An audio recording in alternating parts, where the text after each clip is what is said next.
আজ ২-৩ দিন হলো মায়ের মুখই খুলছে না। খাওয়া দাওয়া তো করছেই না, কারো সাথে কথাও বলছে না। প্রথম দিন আমি মনে করেছি নিশ্চয়ই মায়ের সাথে কারো ঝগড়া হয়েছে, কিন্তু দ্বিতীয় দিনও মা চুপ করেই আছে। আমি ভাইকে বললাম একটা উপায় আছে, যা মাকে না বলে ২ ঘন্টা বাইরে থেকে খেলে আয়। ভাই খেলে আসলো, তারপরেও ভাইকে মা কিছুই বললো না। তারপরে বাবাকে বললাম, মা এখনই ঘর মুছে আসলো, তুমি নোংরা জুতা পরে সারা ঘর ঘুরে আসো। বাবাও নোংরা জুতা পরে সারা ঘর ঘুরে আসলো, কিন্তু বাবাকেও মা কিচ্ছু বললো না। এটা দেখে তো আমি ভয় পেয়ে গেলাম যে মায়ের হলোটা কি, কিন্তু বাবা খুব খুশি ছিল। বলল, সারাদিন তোর মা কানের কাছে যেভাবে ঘ্যান ঘ্যান করে তার থেকে ভালোই হয়েছে, একটু শান্তি পাচ্ছি। বাবার কথা শুনে ঠাম্মা বাবার সাথে চেঁচামেচি শুরু করলো আর বলল, তাড়াতাড়ি ডাক্তারের কাছে নিয়ে যা তোর বউকে, দেখে কি হয়েছে। 2 দিন হলো খাওয়া দাওয়াও করেনি সে। ডাক্তারের নাম শুনতেই মা ভাইয়ের দিকে ইশারা করে কি যেন বলার চেষ্টা করছে। ঠাম্মা বুঝতেই পারছে যে নিশ্চয়ই ভাই কিছু একটা করেছে। ঠাম্মা ভাইকে জিজ্ঞেস করলে প্রথমের দিকে ভাই কিছুই বলতে চাচ্ছিল না। তারপরে ঠাম্মা যখন স্যান্ডেলটা তুললো ভাইয়ের দিকে, তখন ভাই বলল,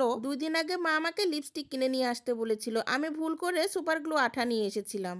আজ মা বাবাকে হাতে নাতে ধরে ফেললো। কিছুদিন হলোই মা বাবাকে একটু সন্দেহ করছে। তাই মা বাবাকে বলল, বাড়িতে একটুও চালও নেই ডালও নেই, একটু কিনে নিয়ে আসো বাজার থেকে। বাবা বলল, আমি যেতে পারবো না, তুমি যেয়ে কিনে নিয়ে আসো। এই সুযোগে মা বাইরে চাল ডাল কিনতে গেল এবং চাল ডাল কিনে বাড়িতে যখন পৌঁছলো, খুব ধীরে ধীরে দরজা খুলে বাড়ির মধ্যে ঢুকলো। তারপরে আস্তে আস্তে নিজের ঘরে গেল। নিজের ঘরে গিয়ে বিছানার পরে দেখলো বিছানায় চাদর মুড়ি দিয়ে কে যেন ঘুমিয়ে আছে। সামান্য চাদর তুলে দেখলো একজনের জায়গায় 2 জনের পা ওখানে আছে। দরজার পাশে একটা লাঠি ছিল। চুপচাপ লাঠিটি নিয়ে কোনো কিছু না দেখেই চাদরের উপরে উল্টিয়ে পাল্টিয়ে লাঠি পেটা করে বাইরে আসলো। বাইরে এসে দেখলো ব্যালকনিতে বসে বাবা চা খাচ্ছেন। বাবা মাকে দেখে বলল, হাতে লাঠি আর মুখে এত রাগ কেন?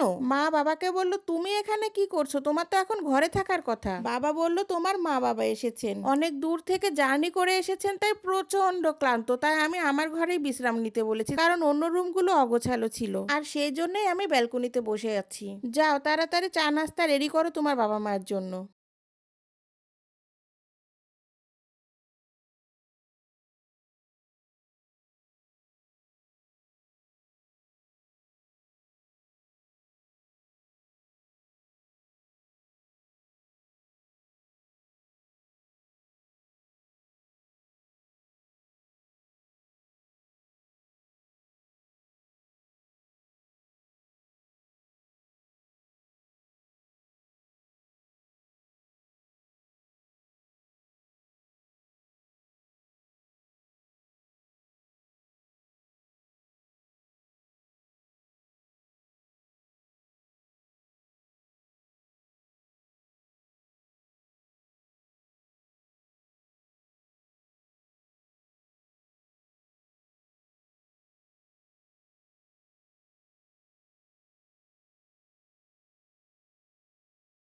ভাই আজকে ট্রেনে করে মামার বাড়ি যাচ্ছিল, পথে একটা মেয়ের সাথে দেখা হলো। আসলে হয়েছে কি, সকালবেলা ভাই ঘুম থেকে উঠে বলল, আমার জন্য রান্না বান্না করা লাগবে না, আমি মামার বাড়িতে গিয়েই খাবো। ঠাম্মা বলল, মামার বাড়ি যেতে যেতে তো সেই সন্ধ্যা, চুপচাপ বেশি কথা না বলে খেয়ে বের হ। কিন্তু ভাই খেতেই চাচ্ছে না। আমি বুঝতেই পারলাম বাইরে গিয়ে নিশ্চয়ই ফুচকা খাবে, আর তা না হলে ট্রেনের মধ্যে সব অস্বাস্থ্যকর খাবারগুলো খাবে। তাই আমি রান্নাঘর থেকে তাড়াহুড়ো করে খাবারটা নিয়ে আসলাম, আর ঠাম্মা জোর জবরদস্তি করে ভাইকে খাইয়েও দিল। ভাই খাবার খেয়ে বেরিয়ে গেল আর ট্রেনে গিয়ে নিজের সিটে বসে পড়লো। আর ঠিক তখনই ওই ট্রেনে একটি মেয়ে আসলো আর ভাইয়ের পাশের সিটেই বসে পড়লো। মেয়েটার নাম ছিল মিথিলা, আর মেয়েটা দেখতে অনেক সুন্দর ছিল। ভাই মনে মনে অনেক খুশি হচ্ছিল, কিন্তু কিছুক্ষণ পর উদাস মনে মেয়েটিকে বলল, এই সিটটা মনে হয় আপনার না, আপনার সিটটা মনে হয় আগে হবে, না হলে পেছনের দিকে হবে, আপনি একটু টিকিটটা চেক করে নেন। মেয়েটা টিকিট চেক করে দেখলো সত্যি তার সিট 2 সিট আগে। তারপর মেয়েটি ভাইকে প্রশ্ন করলো, আপনি কি করে বুঝলেন? আপনি কি কোনো জাদুকর? ভাই বলল, না, আসলে আমার ভাগ্যের উপরে পূর্ণ বিশ্বাস আছে, এত সুন্দর মেয়ের সিট আমার পাশের সিটে হতেই পারে না।